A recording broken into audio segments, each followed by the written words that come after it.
ஆடம்பரமாக இன்றைக்கு சர்வ சாதாரணமாக வீண்வரையும் செய்யப்படுகிறது.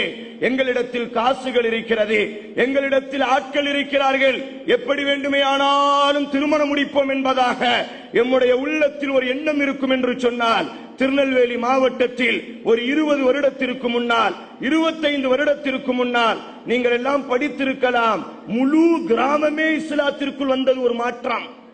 ஒரு நபர்கள் அல்ல, திருநெல்வேலியினுடைய மாவட்டத்தில் மீனாட்சிபுரம் என்று சொல்லக்கூடிய ஒரு முழு கிராமம் இஸ்லாத்திற்கு வந்தது.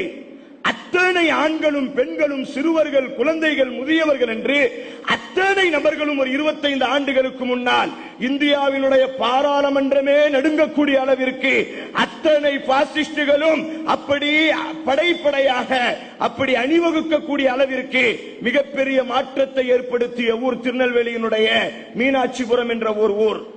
அத்தனை மக்களும் இஸ்லாத்திற்குள் வந்தார்கள்.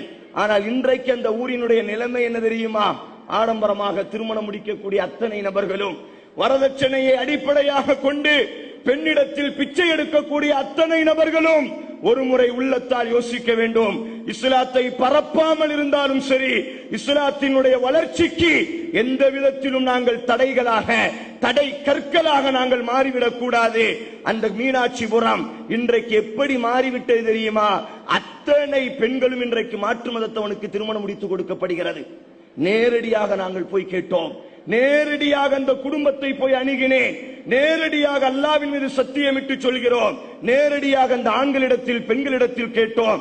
நீங்கள் எல்லாம் இஸ்லாம் உயர்ந்தது, அல்லாஹ்வுடைய மார்க்கம் தான் சமாதானமான மார்க்கம், பிரிவுகளை மறந்து ஒற்றுமையின் அடிப்படையில் வாழக்கூடிய ஒரு உன்னதமான கொள்கை லா இலாஹ இல்லல்லாஹ்.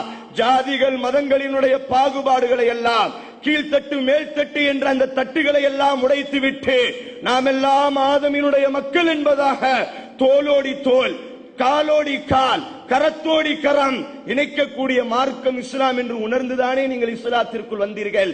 இப்பொழுது ஏன் உங்களினுடைய குழந்தைகளை எல்லாம் மாற்று மதத்தவனுக்கு திருமணம் முடித்து கொடுக்கிறீர்கள்?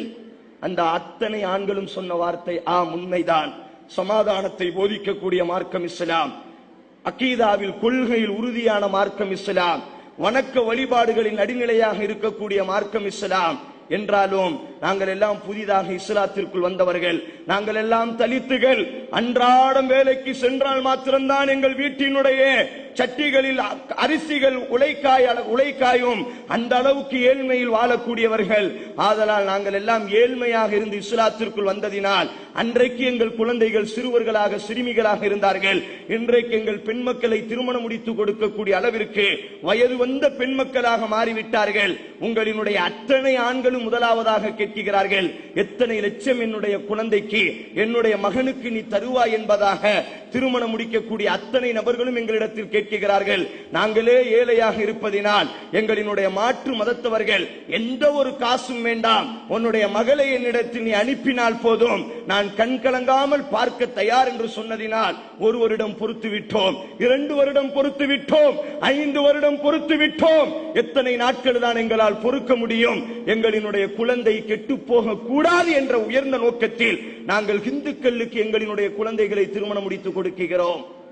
எந்த அளவுக்கு ஒரு மோசடிக்காரர்களாக, எந்த அளவிற்கு இன்றைக்கு இஸ்லாமிய சமூகத்தினுடைய நிகழ்வுகள், எத்தனையோ நபர்களிடத்தில் இஸ்லாத்தை பற்றி அழைப்பு கொடுக்கிறோம், அவர்களினுடைய அத்தனை பதிலும் இஸ்லாம் உண்மையான மார்க்கம், ஆனால் எங்கள் சமூகத்தில் திருமணம் முடிக்க வேண்டும் என்று சொன்னால் ஒரு சில லட்சங்கள் போதும், ஆனால் உங்களினுடைய சமூகத்தில் திருமணம் முடிக்க வேண்டும் என்று சொன்னால் பல லட்சங்கள் தேவைப்படுவதனால் எங்களினுடைய குழந்தையை கரை சேர்த்ததற்கு பிறகு நாங்கள் மார்க்கத்திற்குள் வருகிறோம். அல்லாஹ் அக்பர். அல்லாஹ்வுடைய தூதர் முடித்த திருமணங்களை பாருங்கள். இமாம் முஸ்லிம் இந்த செய்தியை பதிவு செய்கிறார். அல்லாஹ்வுடைய தூதர் மஸ்ஜித் நபவியிலே அமர்ந்திருக்கிறார்.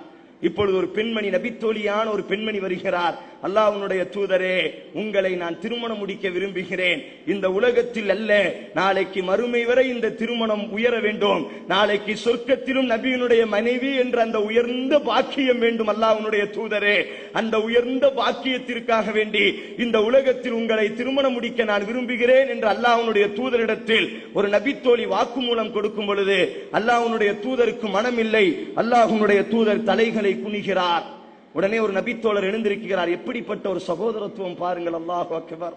உடனே ஒரு நபித்தோழர் எழுந்திருக்கிறார், அல்லாஹ்வுடைய தூதரே, உங்களுக்கு விருப்பம் இல்லாவிட்டால் அந்த பெண்ணை எனக்கு நீங்கள் திருமணம் முடித்து வைக்கலாமே.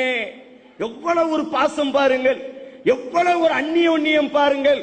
பிரிவினைகளில் வாழக்கூடிய என்னுடைய சகோதரர்களே, யாராக இருந்தாலும் சரி, சமூகத்தினுடைய ஒற்றுமைக்காக வேண்டி, சமூகத்தினுடைய நலனுக்காக வேண்டி ஒற்றுமை அடைய வேண்டிய காலத்தின் கட்டாயத்தில் முழு பாசிஸ்டுகளும் ஒன்று சேர்ந்து நம்முடைய சமூகத்தை வேறறுப்பதற்கு இன்றைக்கு ஒரே கொடியின் கீழ் வரக்கூடிய இந்த சூழ்நிலையில் அத்தனை இஸ்லாமியர்களும் ஒரே கொடியின் கீழ் வாழ்வதற்கு மாற்றமாக அல்லாஹ்வுடைய தூதர் உருவாக்கிய நபித்தோழரை பாருங்கள்.